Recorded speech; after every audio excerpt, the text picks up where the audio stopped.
Hey everybody, welcome to the ngUpdate party. My name is Mark and I work on the Angular team and I am so pumped up to be here with you folks. Everybody in the chat, here's what I need you to do. I want you to give me some thumbs ups. I want everybody live in the chat. Thank you so much for watching. So go ahead, send some thumbs up in the chat. I'm going to be looking for those and it's going to be a party. I see some folks in here. Christian, what's going on? Brian in the building, Muhammad in the building, Alejandro in the building. There are so many cool folks in this party. See Deepak, let's go. So exciting. So today we have a very fun event for you folks. We're going to be having some words from our very own ngUpdate, and then we have some people from the different teams on the Angular team sharing in the Q&A. Then right after we're done with that Q&A, we're going to hop over to our Discord. And then on our Discord, that's where we're going to have a lot of fun where we'll do the actual updates. I hope that you brought a project with you because this is going to be the time to get help from the experts who know how to help you get your projects updated. But we're predicting that this is going to be a pretty smooth one. So right after all those updates are done, we're going to jump into some party time where we have some folks who will run up some games of Among Us. We'll have some drawful happening. So you definitely want to be in the Discord. Is going to be a lot of fun. All right. So, and if you're going to be tweeting about this on social media, here's what I want you to do. If you can use hashtag ngUpdate on social media, it's going to be phenomenal. Okay, folks. And I want to welcome you on behalf of Jules Kramer, one of the leads of the Angular team. She can't be here today, but she definitely sends her love, support, and admiration for all of you folks who are in the wonderful Angular community. So it's going to be a party. All right, so be sure to use that ngUpdate on Twitter. Okay, so we just released version 11, and I'm sure you want to hear some just thoughts and comments about what happened with it and how it's going, what all the great things are that are in the release. So I think we're going to have a really great time hanging out with ngUpdate, who is, you folks in the Angular community know and love Miko. He's been around for so long, doing stuff before Google and now with Google. So I want you to go ahead. Here's what I want you to do.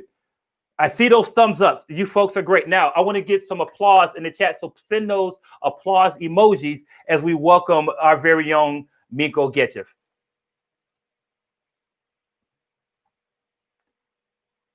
Hey, Miko in the building. All right. Oh, yeah, you didn't hear me. Of course, I muted my microphone. Really happy to be here. Really happy that version 11 was released right on 11.11. And well, today I would just want to share a couple of words on what we shipped as part of the release. I'm going to keep the content like really short. So we're not going to dig too much in depth. But this is just going to be some kind of a teaser for the update party that we're going to have in Discord. So what did we ship as part of version 11? As you probably know, I'm quite excited about development experience in general. I've been building some tools for developers even before joining the Angular team. So, well, we shipped quite a few tiny improvements that are just helping us to go closer to developer excellence that is going to provide better development experience for everyone that is using the framework. So Operation Bylog, this was in fact the largest effort that was consuming most of our time. We went through all these hundreds of issues that we have across our 3 repositories, and we pretty much triaged all of them.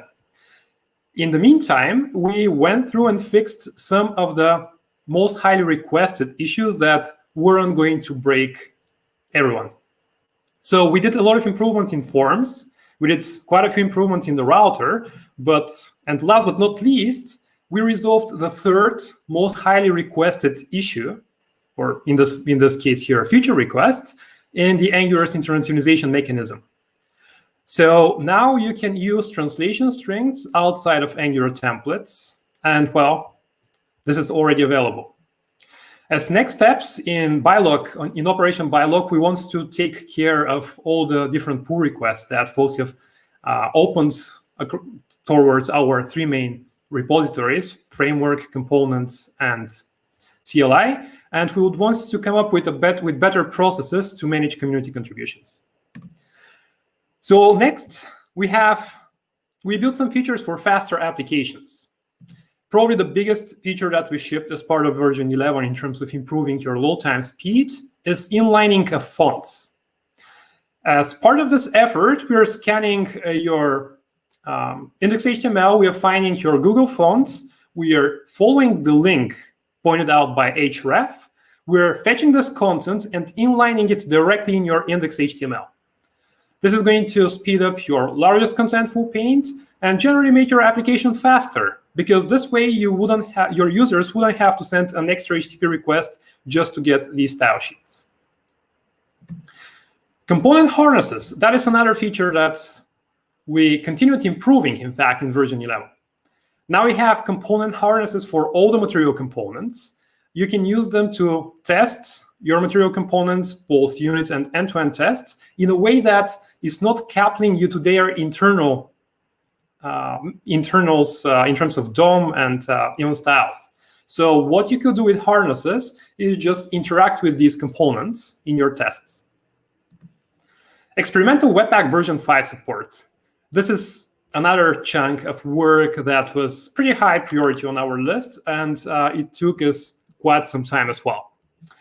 With the experimental support for Webpack 5, you can now already start experimenting with module federation through some community work that Manfred has been working on for quite some time now. In the next couple of releases, we'll be rolling out some other of the improvements that Webpack version 5 provides to us, such as incremental builds with persistent disk caching. All right, you can take advantage of Webpack version 5 and just give it a try right now with its current unstable release by, unstable support in the Angular CLI just yet, by updating your package.json, adding this resolutions object, and specifying Webpack version 5. This currently works with yarn. In the future, when the support gets more complete, we'll be enabling it by default. Tooling and updates in the CLI. You already heard about one of these updates, and well, that's my highlight actually, font inlining. And this is just the beginning, because we're planning to approach in a similar way towards other styles, not only font related. But well, in the CLI, we also enabled hot module replacements in a much more convenient way. In fact, well, it was working even before version 11, but with V11, we just made it more convenient. So now in order to use hot module replacement, all you need to do is just specify the HMR flag as part of the ngserve command. That's all. From here, you wouldn't have to get page refreshes every time when you change a file on the disk. Instead, the Webpack dev server is going to push the content of the file over WebSocket and patch the content of the page, updating everything dynamically. Better logging and reporting. Well, this is part of the CLI as well. This is improvements on top of the information that the CLI provides to you. Here, you can see a much clearer view of what has happened after the production build of your app. For example, when I built the Angular update guide here, I noticed that, well, it is using differential loading since we generated ES5 bundles. We also copied all the assets to the disk directory, generated an index.html file, and a bunch of other JavaScript chunks that are going to be part of the initial page load. ESLint. You probably know that Palantir, they deprecated ESLint recently, and well, it is no longer going to accept any pull requests and improvements as, in its repository, I think starting from December this year. So, well, we worked with the community, and well, in particular with James Henry, who has been putting a lot of work into making sure that ESLint works well with TypeScript and with Angular, in order to provide a migration path forward to ESLint. So there are already migration guides available in Angular ESLint. If you would want to move away from TSLint, just feel free to use them. We have provided further links on blog.angular.io. So what are the next steps? How you can take advantage of everything that I already mentioned so far? Well, all you need to do for, I would say, over 90% of the cases, you just run ngUpdate, Angular CLI, Angular Core. And that's it. You wouldn't have to do anything special to enable font inlining, because this is going to be automatically enabled for you by default. You wouldn't have to care too much about migrating from some deprecated APIs, because, well, we provided migration for quite a lot of them already automatically by the ngUpdate schematics for Angular framework. That was pretty much everything I wanted to share with you today. Now I'm going to pass back to Mark, who's going to give you more details on the next steps in our ngUpdate party. Listen, I am always such a big fan because Miko always comes with like some great content. All right, folks. So Miko, thank you for that. I want you to stick around because we're going to be transitioning into the next part of this event, which is going to be a Q&A with the Angular team. So let's start adding a bunch of folks in to the party here. It's going to be super exciting. All right, and here's what's really great. We have people from all over the team in this thing. So we have people who work on documentation, people who work on framework, tools, material, DevRel. So we got a pretty good representation of different parts. So I'm really excited about your questions. But remember, here's what I want you to do. If you're talking about what we're doing right now, like this event, if you're having a good time on your social media accounts, go ahead and use hashtag ngUpdate on Twitter and let people know that they're missing a super fun party. All right. So welcome to all the guests from the Angular team. Thank you folks for coming in. We're so grateful that, people came into the party. I'm going to be your host and moderator for this Q&A, and let's get to the party. So I saw something that was really interesting, and we saw this question on Twitter the other day as well. And the question here is about, is font inlining only for Google Fonts? So I'd love to get some clarification for folks so we can help people understand better how this is going to work.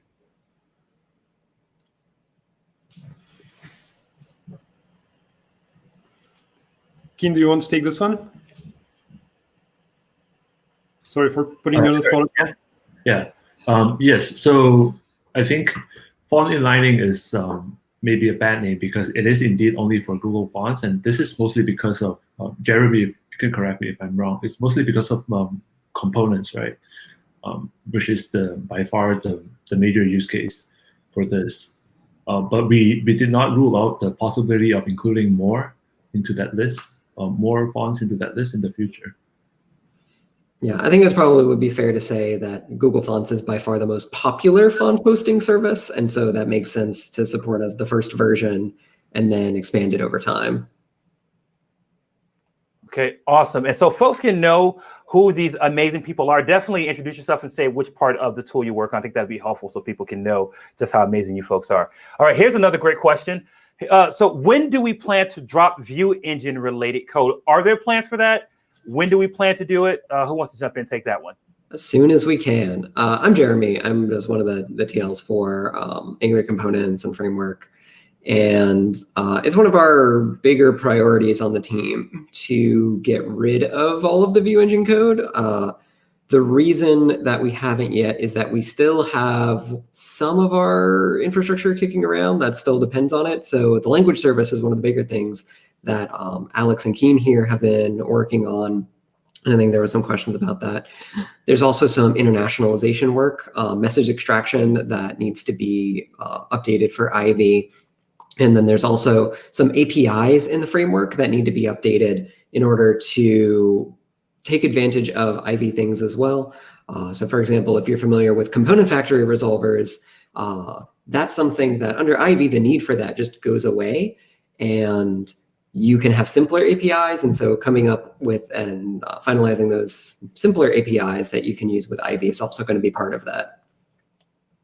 Okay, love that. Okay, here's a good one. This is from Alyssa. When do we plan to drop IE 11 support? Same answer, as soon as we can. There's going to be two big factors that go into deciding to drop IE 11. One is going to be Microsoft end-of-lifing it, which if I remember correctly is in August of 2021. And two is going to be when our customers inside of Google can drop it and when our customers outside of Google can drop it. I guess that's just like when our customers across the board get to drop it. We've definitely got some customers inside of Google that still require IE 11 support. And we've also talked to community people in the past who have expressed that they are still seeing like a decent amount of revenue coming in through IE 11 user agents. And so we're very hesitant to remove that at this point in time, but it's still something we're thinking about all the time. Yeah, and I can say that just from like it being outside of Google before, there's a lot of like corporate environments that still hold on to IE11 because of things like security patches and certainty that they can rule out or have in those situations. So yeah, it's not just us that can just make that decision. So yeah, thanks for that, Jeremy. How about this question? What about the timeline for libraries and authors to ship their code in Ivy? I don't know that we have an exact timeline. We never really want to commit to any exact times for everything. But again, this is another actively ongoing project. Alex can probably talk a little bit more about the technical details of it. I think there's an RFC out there for ngLinker. Yeah, so one of the challenges with library shipping directly in Ivy is for a long time we had no technical definition of what that meant. So because we supported both Vue Engine and Ivy starting in Angular 9, that meant that libraries had to ship to NPM in Vue Engine format, because if you were falling back on Vue Engine, if you disabled Ivy in your project, you would still need to be able to build against those libraries. And the only thing the Vue Engine compiler can consume is Vue Engine library. So a couple months ago, we had an RFC where we proposed how Ivy libraries would actually work, including this technology that we're calling the linker that allows us to retain some of the benefits of generating instructions, Ivy instructions kind of at the last minute as part of an application build, but not require shipping kind of the crazy amounts of metadata that Vue Engine did to NPM. That project is currently now in progress. We're building it. And after Vue Engine is removed, I suspect is when you'll see linker become the default way of shipping libraries. Okay, thanks for that. So there are quite a few questions. So let's see. Here's another one. All right, in a new ng project, there is still TSLint configured. Is there a way to generate a workspace without TSLint at all?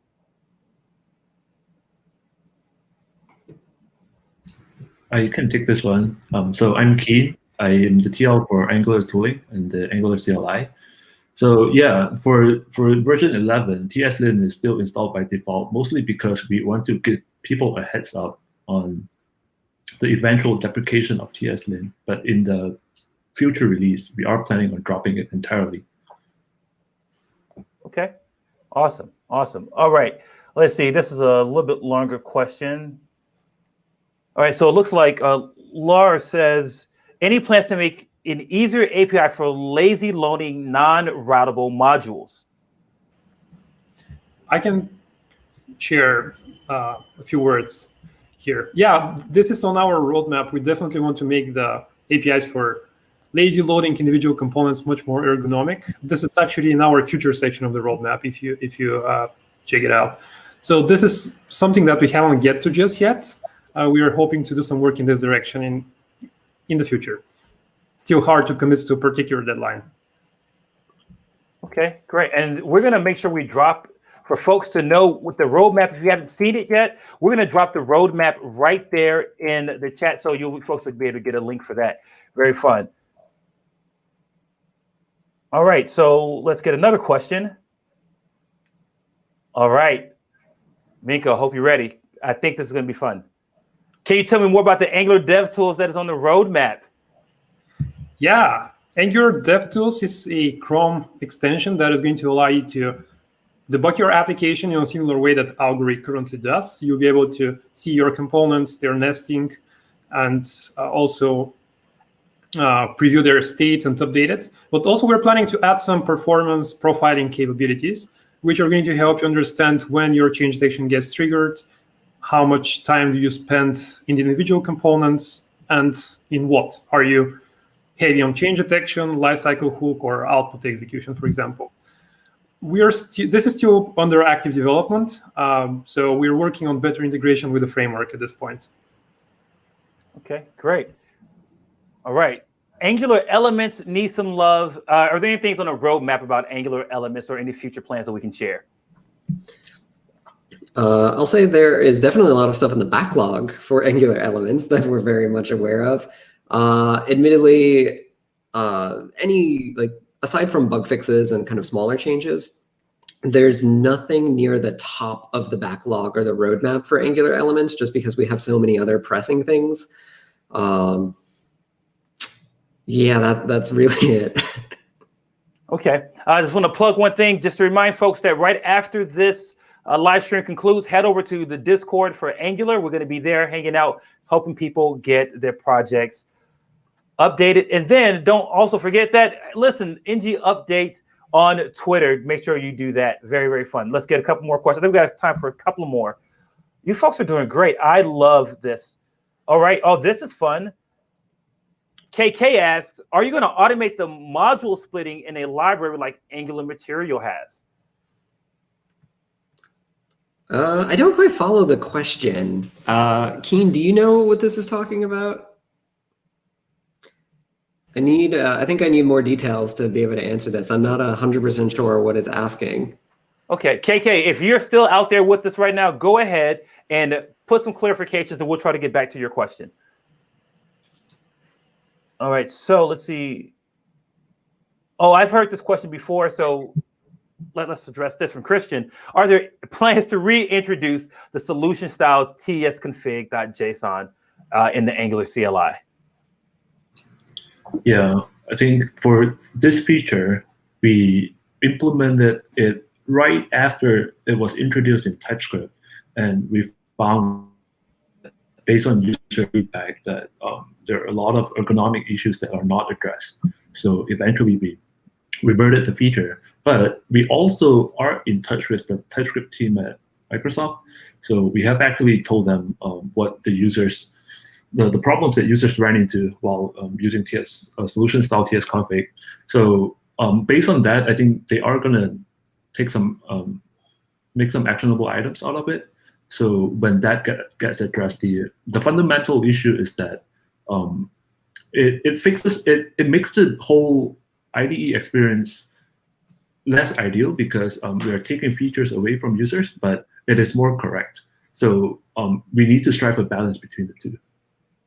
Okay, great answer. Thank you for that. Okay, so there was a great question from Vanessa. Vanessa asks, where can I find an example of harnesses for some of the components like Angular Material, like a dialog? Yeah, we're actually in the middle of adding examples to our doc site for all the harnesses now. I think Annie, our team member, is actually in the chat. She's been the one working on that. And it's basically just, you'll be able to like open those out on StackBlitz like all the rest of the examples. And I think we only have a handful of the like actual examples on the site right now, and more will be coming over time. It's just something we've kind of just been like trickling in. Okay, excellent. So there's another question that I want us to get to. Okay, so this is from Chaos Monster. What will happen to the CDK when Material will move to web components? So I think that's a loaded question. We have no plans to move Angular Material to be based on web components. We actually did have some conversations with the Polymer team about this somewhat recently, and we did a little bit of exploration about like what would it take for that to be feasible.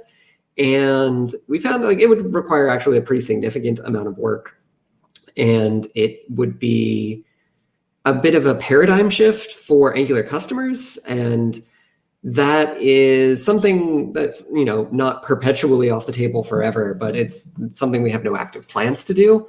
The other aspect of this is that we are incorporating into Angular Material set of component primitives that are made by the material design team called MDC Web. And the thing I want to clarify with those is that we are not wrapping any components. The way MDC Web is architected is that it is a set of primitives that get composed at the framework level, meaning that there's no wrapper, but instead it's a composition. And this means that all of the components are still first-class Angular components that participate in Angular's framework idioms the same way that they always have. And we are also still using the CDK in exactly the same way for those components. So if you actually go look at the code for our like MDC-based autocomplete and our original autocomplete, it's the same exact code. It's actually just both of them are extending the same base class, still using CDK overlay and all of that. It's just different DOM structure, different CSS to get more on-spec material design. Okay. Wow, thanks for that answer. I like that energy. Let's go. All right. let's hear from George. So George asks, why does the Angular CLI consume more CPU usage during compile time? Does Angular 11 optimize that? So are there any changes in Angular 11 for that? So I assume we are talking. So first of all, it matters whether you're building with Vue Engine or Ivy. For Vue Engine, we are practically not doing any work since it's eventually going to be deprecated. But with Ivy, maybe Alex can talk more about it. In terms of like performance optimizations in the compiler, we have a number of projects. Like right now, I think the biggest challenges that we have are related to extremely large applications with thousands of templates.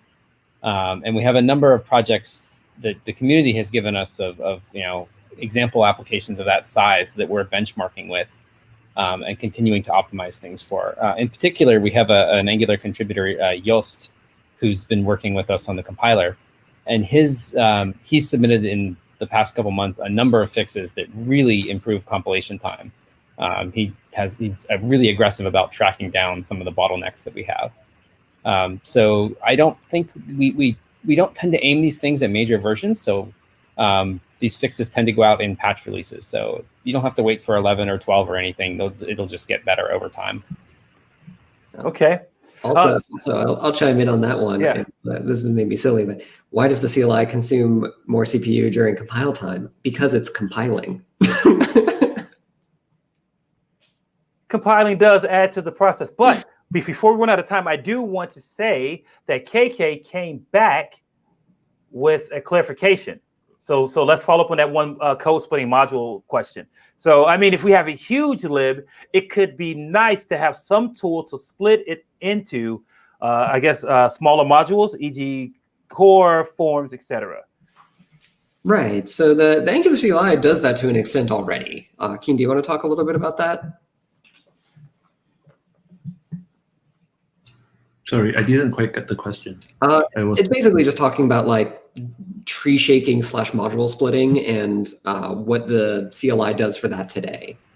I interpreted the question as how do I make multiple entry points in my library that I want to publish?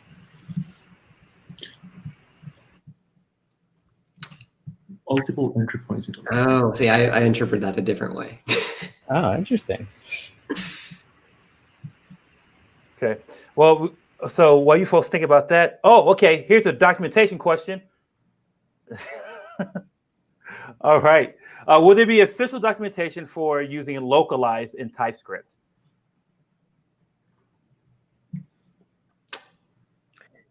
Probably. I get to answer that. You can always file an issue if you see something missing in the docs that you want us to address, and I will happily take that and then argue with the wonderful people who are yours viewing on screen to see who can help me answer those questions. Yeah, so just in general with documentation, Dave, could you just tell them a little bit how, if they find something that they would like to see in documentation, what should they do next to make sure that we can at least keep track of it? Yeah, so, and I didn't introduce myself. I'm Dave. I lead the documentation effort because no one else will. No, I'm just teasing. If you see something in the documentation that is missing, that you want expanded, that seems strange or whatever it is that's going on, the first thing you should do is file an issue, because we do check them. I do look at them. I compile them. And then what I do is I start grouping them into general areas so that we can start figuring out how to address them.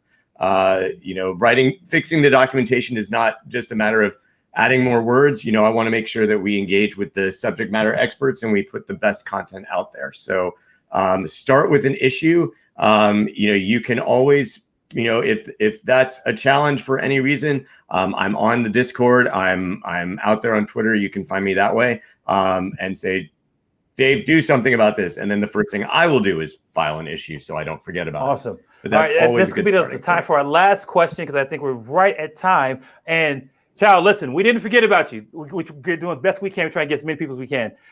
Can you provide more update on the Ivy language service?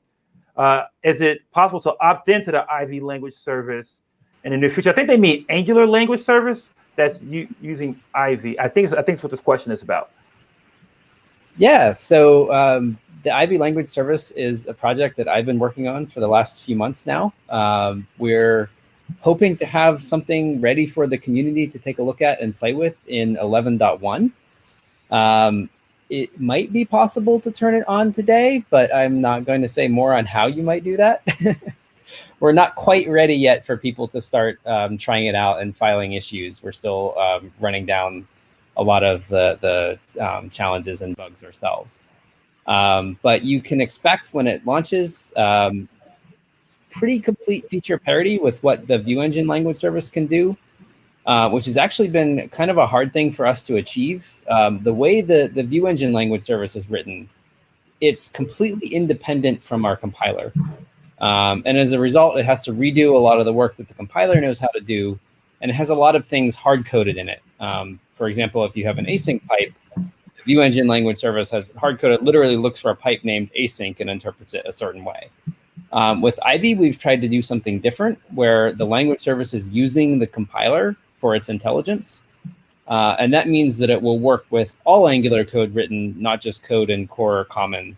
Any structural directives that you write in your applications, our language service can understand. And that's meant that it's actually been kind of challenging to do some of the same things that View Engine does out of the box. And we may have a couple other features that kind of go beyond what the existing language service can do. So look forward to that. Excellent. Thank you. All right. In the chat, here's what I need you to do. I need those round of applause for folks coming up here. We didn't pre-prepare anybody for any questions, so they're answering on their toes. All of your great questions. So thank you to this panel. Let's get a round of applause for the panel in the chat. I need that energy in the chat. I need that round of applause for the folks. Thank you to the rest of the team members. I'm so grateful that you folks will take some time to hang out with us. And then, so here's what you should do. If you want to get more questions answered, you want to have more, you have more questions, you want to get more things done, guess what you could do? Head over to the Discord, where we're going to be hanging out at discord.gg/Angular. Hang out at the Discord. We're going to be there. We're going to do our updates there. We're going to be having some game time there. And I heard that even one of the GDEs, Alyssa, is going to be posting a link to some really fun stuff. So you want to be a part of all of this. All right, folks, listen, this is the end of the stream, but we cannot end without saying thank you. The Angular community, Angular in general, thrives because of you. You make us continue to keep going. You drive us. We build Angular together. And because of you, we're able to do a lot of great things. Download Angular 11. I'm headed to the Discord right now. So if you got more questions, you want to hang out with me, this is where I'm going to be, right in the Discord. Thank you. And we will see you folks on the next one.